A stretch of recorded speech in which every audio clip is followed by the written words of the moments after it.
Chapter 1 Fire.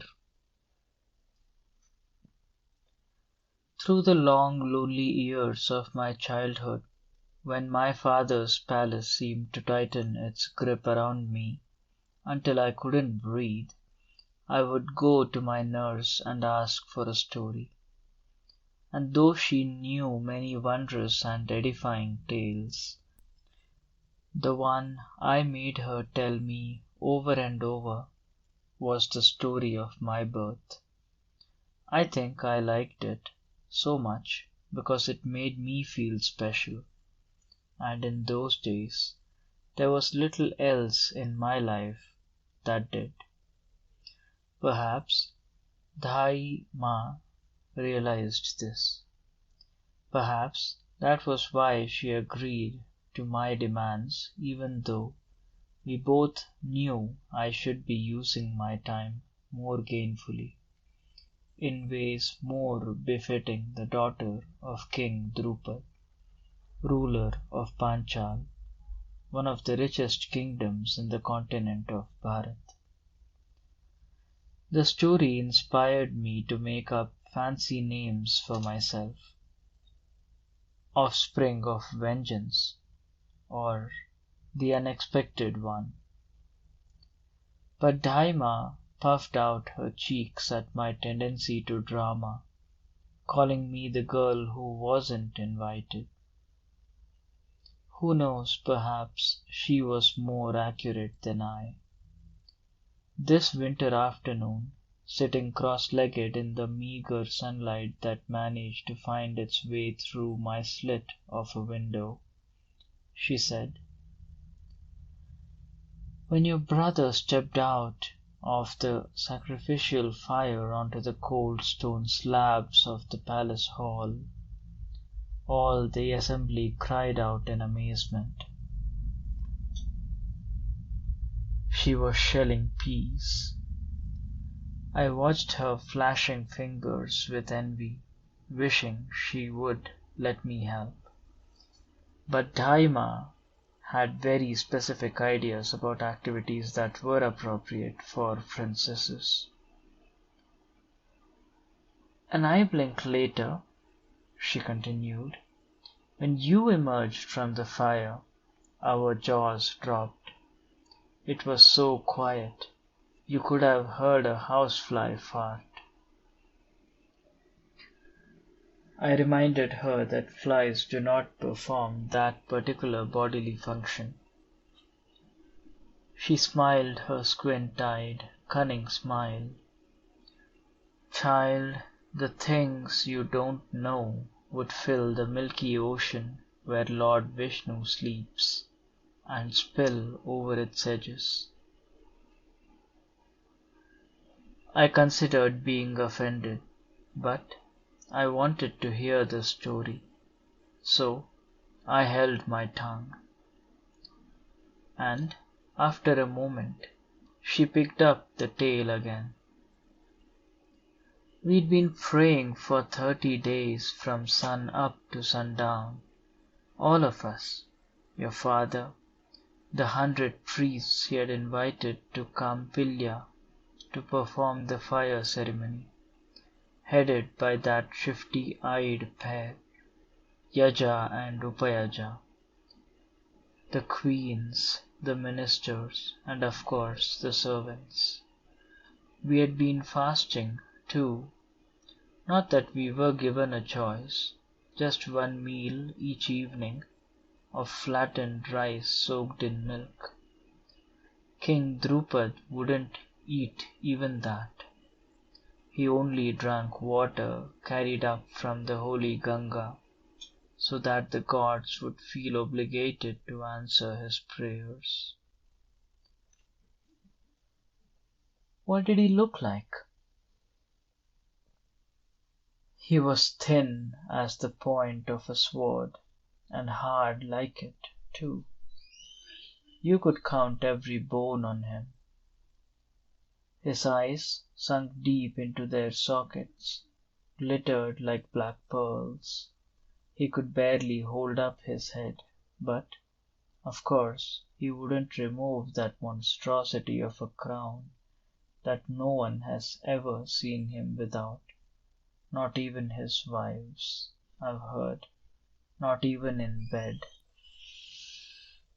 Daima had a good eye for detail. Father was, even now, much the same, though age and the belief that he was finally close to getting what he had wanted for so long had softened his impatience. Some people, she continued, thought he was going to die, but I had no such fears. Anyone who wanted revenge as badly as your royal father did wouldn't let go of body and breath so easily. She chewed ruminatively on a handful of peas. Finally, I prompted her. It was the 30th day, and I for one was heartily thankful. Milk and rice husk is all very well for priests and widows, but give me fish curry with green chilies and tamarind pickle any day. Besides, my throat was scraped raw from gabbling all those unpronounceable Sanskrit words, and my buttocks, I swear, they were flat as chapatis from sitting on that freezing stone floor. But I was scared too, and stealing a glance here and there, I saw I wasn't the only one. What if the fire ceremony didn't work the way scriptures had claimed it would? Would King Drupad put us all to death, claiming we hadn't prayed hard enough? Once I'd have laughed if someone had suggested our king might do that. But things had changed since the day when Drona appeared at court. I wanted to ask about Drona, but I knew what she'd say. Impatient as mustard seeds sputtering in oil, that's what you are, even though you're old enough to be married off any day now. Each story will come in its time. So when your royal father stood up and poured that last pot of ghee into the flames, we all held our breath. I prayed harder than I'd ever done in my life. Though it wasn't for your brother I was praying. Not exactly. Kallu, who was cook's apprentice then, had been courting me, and I didn't want to die before I had experienced the joys of having a man in my bed. But now that we have been married for 7 years, here Daima paused to snort at the folly of her younger self. If he got onto the subject of Kallu, I wouldn't hear the rest of the story today. Then the smoke rose, I interjected with experienced dexterity. She allowed herself to be pulled back into the tale. Yes, and a spiraling, nasty smelling black smoke it was, with voices in it. The voices said, "Here is the son you asked for. He'll bring you the vengeance you desire, but it'll break your life in two." "I don't care about that," your father said. "Give him to me." And then your brother stepped from the fire. I sat up straight to listen better. I loved this part of the story. What did he look like? He was a true prince, that one. His brow was noble, his face shone like gold. Even his clothes were golden. He stood tall and unafraid, though he couldn't have been more than 5 years old. But His eyes troubled me. They were too soft. I said to myself, how can this boy avenge King Drupad? How can he kill a fearsome warrior like Drona? I worried about my brother too, though in a different way. He would succeed in completing the task he was born for. I had no doubt of that. He did everything with such meticulous care, but what would it do to him? I didn't want to think of it. I said, and then? Daima made a face. Can't wait till you appear, eh, madam, full of yourself? Then she relented. Even before we had finished cheering and clapping, even before your father had a chance to greet your brother, you appeared. You were as dark as he was fair, as hasty as he was calm, coughing from the smoke, tripping over the hem of your sari, grabbing for his hand and almost sending him tumbling too. But we didn't fall. No, somehow you managed to hold each other up, and then the voices came again. They said, behold, we give you this girl, a gift beyond what you asked for. Take good care of her, for she will change the course of history. Change the course of history? Did they really say that? Daima shrugged. That's what the priests claim. Who can tell for sure? You know how sounds boom and echo in that hall. The king looked startled, but then he picked the two of you up, holding you close to his chest.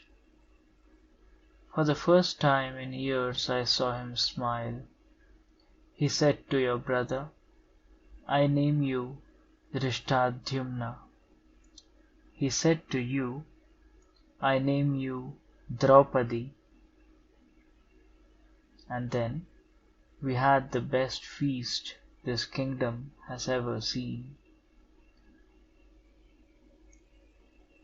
As Daima counted out the feast foods on her fingers, smacking her lips in happy remembrance, my attention veered to the meaning of the names our father chose. Drishtadhyumna, destroyer of enemies. Draupadi, daughter of Drupad. Dhri's name fell within the bounds of acceptability, though if I were his parents, I might have picked a more cheerful appellation like Celestial Victor or Light of the Universe. But daughter of Drupad? Granted, he hadn't been expecting me, but couldn't my father have come up with something a little less egoistic? Something more suited to a girl who was supposed to change history? I answered to Draupadi for the moment because I had no choice, but in the long run I would not do. I needed a more heroic name.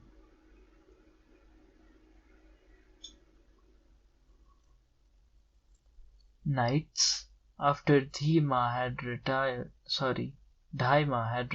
to her quarters, I lay on my high, hard bed with its massive posts and watched the oil lamp fling flickery shadows against the pocked stone of the walls.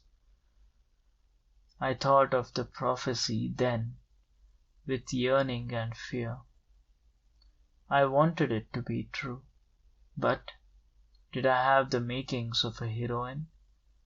Courage, perseverance, an unbending will, and shut up as I was inside this mausoleum of a palace. How would history even find me? But, most of all, I thought of something that Daima didn't know, something that ate at me like the rust, corroding the bars of my window. What really happened when I stepped from the fire? If there were voices, as Daima claimed, prophesying my life, in garbled roar, they hadn't come yet. The orange lick of flames fell away. The air was suddenly cold. The ancient hall smelled of incense, and under it an older smell, war sweat and hatred. A gaunt, glittering man walked toward my brother and me as we stood hand in hand. He held out his arms, but for my brother alone. It was only my brother he meant to raise up, to show to his people. Only my brother that he wanted. Dhree wouldn't let go of me, however, nor I of him. We clung together so stubbornly that my father was forced to pick us both up together. I didn't forget that hesitation, even though in years that followed, King Drupad was careful to fulfill his fatherly duty and provide me with everything he believed a princess should have. Sometimes, when I pressed him, he even allowed me privileges he kept from his other daughters. In his own harsh and obsessive way, he was generous, maybe even indulgent. But I couldn't forgive him for that initial reception. Perhaps that was why, as I grew from a child into a young woman, I didn't trust him completely. I turned the resentment I couldn't express toward my father onto his palace. I hated the thick grey slabs of the walls, more suited for a fortress than a king's residence, that surrounded our quarters, their tops blistering with centuries. I hated the narrow windows, the mean, dimly lit corridors, the uneven floors that were always damp, the massive, severe furniture from generations ago that was sized more for the giants than men. I hated most of all that the grounds had neither trees nor flowers. King Drupad believed the former to be a hazard to security, obscuring the vision of the sentries. The latter he saw no use for, and what my father did not find useful, he removed from his life. Staring down from my rooms at the bare compound stretching below, I'd feel dejection settle on my shoulders like a shawl of iron. When I had my own palace, I promised myself it would be totally different. I closed my eyes and imagined a riot of color and sound, birds singing in mango and custard apple orchards, butterflies flitting among jasmines, and in the midst of it. But I could not imagine yet the shape that my future home would take. Would it be elegant as crystal, solidly precious like a jewel-studded goblet, delicate and intricate like gold filigree? I only knew that it would mirror my deepest being. There I would finally be at home. My years in my father's house would have been unbearable had I not had my brother. I never forgot the feel of his hand clutching mine, his refusal to abandon me. Perhaps he and I would have been close even otherwise, segregated as we were in the palace wing our father had set aside for us. Whether from caring or fear, I was never sure, but that first loyalty made us inseparable. We shared our fears of the future with each other, shielded each other with fierce protectiveness from a world that regarded us as not quite normal, and comforted each other in our loneliness. We never spoke of what each one meant to the other. Dhri was uncomfortable with effusiveness, but sometimes I wrote him letters in my head, looping the words into extravagant metaphors. I love you, Dhri, until the great Brahman draws the universe back into himself as a spider does its web. I didn't know then how sorely that love would be tested, or how much it would cost both of us.